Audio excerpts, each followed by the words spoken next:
Congelamiento de óvulos. Yo, te pongo un ejemplo. Soy una mujer, ahora tengo 27 años, 30 años, me estoy sintiendo vieja, entre comillas.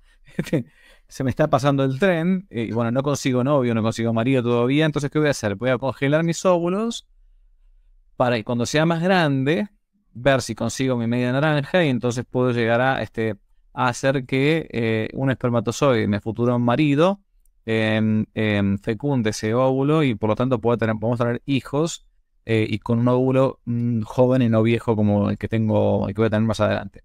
¿Es lícito o no es lícito? Nos metemos acá en toda la temática incluso de la fecundación in vitro, de la fecundación artificial en general.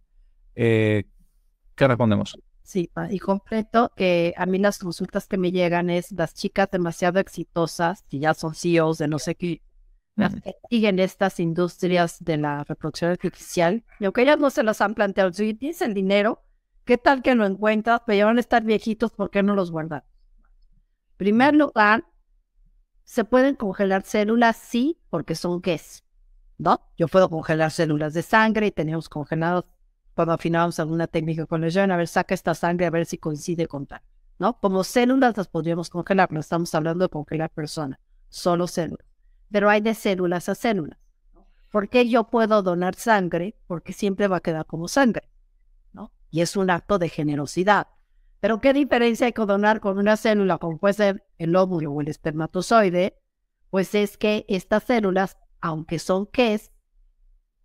Tienen la potencia o la posibilidad que si se unen con la complementaria, va a haber un quién que es mi hijo, Ujú. que yo conozca o no, ¿no? Entonces no lo podemos quitar de para qué las congelan. Siempre que hay congelamiento de células sexuales es para que termine habiendo un hijo mío, conocido o no por mí, porque una vez que están congelados los pueden usar sin que yo me entere, ¿no? Con mi consentimiento, habiendo fundado un matrimonio o no. Entonces, desde ahí viene viciado. Además, el congelamiento de óvulos no es tan bueno para fecundar, porque los óvulos en su mecanismo, porque hasta el final donde se queda el material de herencia completo y se desencadena el desarrollo, son mucho más frágiles a la congelación. Entonces, se pueden congelar técnicamente y es una técnica especial que se deshidrata para que no se deshagan vidritos que destruyen esta cadena de proteínas. Y entonces, no todos sirven para fecundar. Entonces, yo les digo, ¿qué sentido tiene que los congelen? Muchos no van a servir. Y mientras estén ahí, ahora, ¿qué van a hacer? Al año le van a hablar a este señor o a esta chica. Oye, ya los tenemos congelados, pero fíjate que si los dejamos pasar mucho tiempo, ¿por qué no escoges del catálogo a alguien y mejor te congelamos directamente al embrión? Entonces es una cascada de violaciones. Es lo mismo de la película que alguien dijo una mentira chiquita, después una mediana, una grande, ya mató a tres por cubrir la mentira chiquita. Cuando le entramos a la carrera de la cascada de la mentira y de la cultura de la muerte, no tiene freno. Esa es la parte más grave, ¿sí? Ujú. Entonces, las células sexuales de hombre y mujer no se pueden sacar del cuerpo, no se pueden estar manipulando, porque no se van a tirar las sexuales, tienen la posibilidad de llegar a ser nuevos seres. Y ahí es Ujú. el problemón, la congelación de embrión. A ver, le voy a responder como muchas veces ya dicen, pero qué poca misericordia que tiene usted, doctora, qué mala, ¿por qué usted no quiere? Usted se dice que es pro vida, pro life, etcétera. ¿Por qué usted no quiere que hay gente que está buscando a su hijo y no viene nunca? Bueno, entonces está bien, me convenció, no vamos a congelar los óvulos ni los espermatozoides, pero entonces vamos a acudir a la técnica de fecundación artificial, ¿no? Vamos a hacer la fecundación fuera, porque mi mujer no puede, no soporta en su útero, no tiene un útero cansado, lo que fuera, tiene un montón de abortos espontáneos. Entonces vamos a hacer la fecundación in vitro o algún tipo de fecundación fuera del útero materno. ¿Por qué usted se opone o la iglesia se opone tan rígida a todas estas cosas? Ahorita respondo por qué se opone y después me gustaría regresar a la primera parte. Todas las alternativas que hay que hacer para ayudar, que son correctas. Siempre tocamos lo que no es correcto, pero nunca hablamos de lo que es correcto, Sí. ¿no? O sea, no es correcto abortar, pero es muy correcto apoyar la maternidad, la adopción, etc. O sea, aquí es lo mismo. Pero vamos ahorita al tema que me pregunto. Entonces, las técnicas de reproducción artificial siempre hay que seguir lo que se llama la ley natural. La ley natural es, si yo suelto un objeto, se cae para abajo. Y es una verdad objetiva. Y si yo voy en contra de ella, la realidad me cae encima. Si yo me pongo una piedra aquí y digo, te demuestro que no es cierto, que lo haga y cuando menos un chisguete de sangre y unos vendoletes. Si es una piedra grande con velocidad, quedar en contra. Entonces, no es un castigo divino, es una cobra de la realidad. De Jean decía muy claro, Dios perdona siempre, el hombre a veces, la naturaleza no. Entonces, ¿cuál es la ley natural?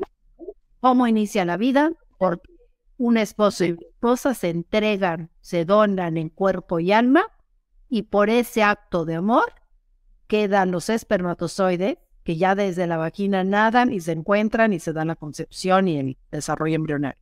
¿Sí? ¿Qué es una técnica de reproducción artificial? Definición que encuentra uno en cualquier tratado médico y cualquier sitio web que promociona estas técnicas. No es mi definición ni trato yo de convencer nada. Se definen como lograr un embarazo por una vía diferente a la relación sexual. Ujú. Entonces, el problema ético básicamente es que la sexualidad esponsal tiene dos significados, que esa es la enseñanza principal de Humane Vitae. Uno que compartimos con el resto de los seres biológicos de reproducción sexual, ¿no? La procreación, que me gusta mucho más el término para nosotros de concreación, y la unión esponsal, que lo hace totalmente diverso. Es la expresión más grande de amor entre esposos. ¿Qué hacen los anticonceptivos? Querer que haya uniones borrando al hijo. Entonces uno separa lo que sustancialmente está unido y que afecta al otro, como dijimos en el anterior ejemplo. Claro, borrando al menos la posibilidad de que venga un hijo, porque Hijo, claro, siempre habrá. varios, Pero varios días. cuando mente hay un anticoncepcionismo, que haya sido el anticonceptivo eficaz, eso es otra cosa. Sí. Y aquí es al revés. Se pretende fabricar vidas sin que haya unión de esposos. Ese es el primer problema y básico.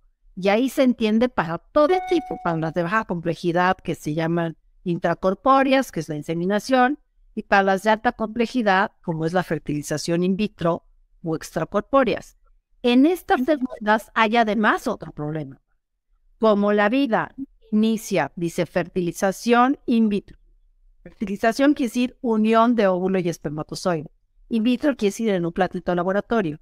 Entonces a la mujer se le hiperestimula como Basset Hound, porque una mujer por ley natural ovula óvulos de 1, de 2, de 3, ¿no? Y aquí me le sobreestimulan con posibles consecuencias incluso médicas para obtener de 8 a 10, algunos les han obtenido hasta 30. Tenemos fuertes dilemas éticos de personas que literales obtuvieron 30. Al hombre, aisladamente le mandan a obtener semen, la vía más habitual y más práctica para la medicina. La menos ética, más práctica y la más usada, lo mandan a masturbarse. Entonces, nunca hubo unión esponsal, toman ambas células y las unen, las ponen juntas en un platito de laboratorio y ven cómo en el microscopio ponen más o menos 1 millón de espermatozoides porque suponen que van a ser 10 ovos.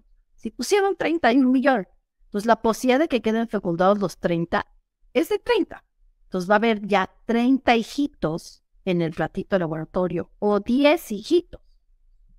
Después entonces esto no debemos tocar mentalmente, hay que tocarlo racionalmente porque las implicaciones éticas son graves. Entonces, ¿qué hacen una vez que ya están fecundados, que ya pasaron de ser X número de células del varón y X número de células de la mujer y devinieron y son un quién, hijo de ese señor y esta señora porque tienen la misma genética, deciden que solo pueden pasar de 3 en 3. ¿Por qué el mágico número de 3? Porque 3 da más posibilidades que pegue 1, lo cual te he demostrado que no es cierto, pero es la lógica matemática. Y un embarazo de 3 es llevadero y además complica a la mamá y a los bebés. ¿Sí? Y entonces ¿a cuáles 3 escogemos? Entonces hay eugenesia para. ¿Sí? La literatura médica propone distintos sistemas, el más conocido es el de Planchot, que significa que ven estos diminutos seres humanos bajo el microscopio por sus características biológicas, qué tan roto está la membrana del citoplasma y del núcleo. Hacen 4 categorías. Las 2 primeras merecen vivir. Las otras 10 hay que desecharlas. Pero estamos desechando no solamente seres humanos, ese ser humano, esa niña o ese niño, hijo de esta persona. Entre los que quedan bien, como solo necesitan 3, pues pasan 3, los otros como que ¿qué hacemos? Están bien, ¿cómo los vamos a desechar? Entonces los someten a un congelamiento de menos 196 grados. Diminutos campos de concentración, hablaba Lejeune. Pasan de 36 grados a menos 196. Es un acto humano. Entonces aquellos que pierden la vida en esto, los están matando porque es un acto humano de congelamiento. Y lo mismo pasa al regresar. Otros, miles, millares o cientos, me da lo mismo el número, por uno habría que hacer la consideración ética, ¿sí? Quedan congelados en el tiempo porque están vivos y en una situación, en muchas ocasiones de abandono. Y entonces empiezan a llenar los congeladores, ¿no? Entonces, hay otras implicaciones éticas. Después, ¿en quién lo pasa? Después ya, o los en fresco, los congelados, los van a tener que pasar al útero. O sea, automáticamente todo el mundo empieza en el de la mujer. No es que haga bien lo de arriba, pero bueno, es correcto que un bebé que está en situación de abandono en un platito de laboratorio lo regresemos donde debería estar. Pero en muchas ocasiones no es en la propia mamá. Entonces viene todo el tema de la nueva explotación de la mujer a través del útero subrogado, llamado es madre sustituta. Hoy leyes desde hace 15 años hablan de receptor de embrión y ni siquiera me dejan poner la A, padre, entonces ya no quiero ni imaginar el asunto. No. Y entonces también viene ese problema. Pero el problema base es que se suple la donación esponsal y como fruto el hijo de un hijo, viéndolo siempre como un don, sujeto de derechos en sí mismo y con la obligación de sus papás de cuidarlo, a un producto que alguien fabrica, ¿no? Sobre el cual se hablan de derecho. Usted como abogado lo sabe, padre. Uno no puede tener derechos sobre los quiénes, tiene sobre los qué, pero no sobre los quiénes. Y entonces por eso, por mucha facilidad, los pueden dejar abandonados. Por supuesto, piden con mayor insistencia diagnósticos antes de nacer, preimplantatorios, prenatales, y se dan el lujo de elegir, estos no merecen vivir, estos son para investigar, estos para que obtengan células madre. Entonces, está bien un desastre. Es un atropello y para los que defienden la vida, en una técnica de estas puede haber 20 abortos provocados, lo que difícilmente... ¿Se lo dicen a las mujeres o no se lo dicen a las mujeres? Mire, padre, es como todo en el relativismo ético, ¿no? Y en el informado que hablamos en su momento en otro tema, ¿no? A menos información que tenga alguien, información falsa y presión en su consentimiento, lograremos que nos dé un sí. Claro. Para una industria implica dinero. Es como, ¿por qué se drogan? No, pues porque les falta información, los presionan, ¿no? ¿Por qué X tema se alcoholizan? Pues ya sabemos qué, ¿por qué no dicen qué? ¿No? Entonces acaba habiendo fuertes intereses económicos. Me tocó acompañar una tesis doctoral de un sacerdote que justamente su investigación de tesis fue ver cuánta información tenían los matrimonios. Prácticamente no tenían. Parte, responsabilidad del lugar que lo hace, pero una parte importante en la ignorancia vencible, que quien va a acudir a esta técnica dice, mejor no averiguo para ya hacerla, ¿no? Entonces, claro, el que habla abiertamente de esto, pues luego lo tachan, es que tienes falta de misericordia, no sé qué. Y la verdad es que no ese es el caso. A mí verdaderamente me importa la mujer, que es la que más sufre con estas técnicas y que, por cierto, acaba reconociendo sus hijos. Y la cuento. El caso Davis versus Davis, que es motivo de un escrito de Lejeune, que es un librito que se llama ¿Qué es el embrión?, que tristemente ya es difícil conseguirlo, ¿no? Es el caso de un matrimonio que después de varios sometimientos a estas técnicas, ya desde las pruebas de esterilidad, tensan mucho al matrimonio, acaban divorciándose. Davis versus Davis, están repartiendo las sillas, los coches, las propiedades, y tenemos 7 embriones congelados. ¿Cómo los vamos a repartir? Entonces, él muy pragmático dice, tú 4 y yo 3. Y ella dice, no, yo no quiero nada que ver contigo, pero son mis hijos, yo los voy a acabar de gestar. Y entonces Lejeune está en ese juicio en Berryville, Tennessee, y él hace una exposición brillante del caso, y al final él dice, este caso ya se había juzgado hace 2000 años. Cuando el rey Salomón llega a las dos mujeres y dice, no voy a partir a la mitad. La que no era la mamá, sí, no, dárselo, ¿no? Entonces, llega a ser verdaderamente, porque un caso como el que hoy estamos viviendo en Estados Unidos, ¿no? Pues sería la potencia más grande del mundo, discutido en la Suprema Corte, porque tendría la ley más injusta, ¿no? Entonces, al final, el corazón de una mamá. Entonces, cuando estos papás que no se plantearon, que no preguntaron, que no les dijeron, ¿no? Además del tema de la ignorancia vencible que no hicieron por vencer, ya es tarde, padre, porque entonces tengo 20, ¿ahora qué hago? Tengo 8, pero luego Claro. se encuentran, ya los pusieron en manos de quién estará, porque se dan cuenta que son sus hijos.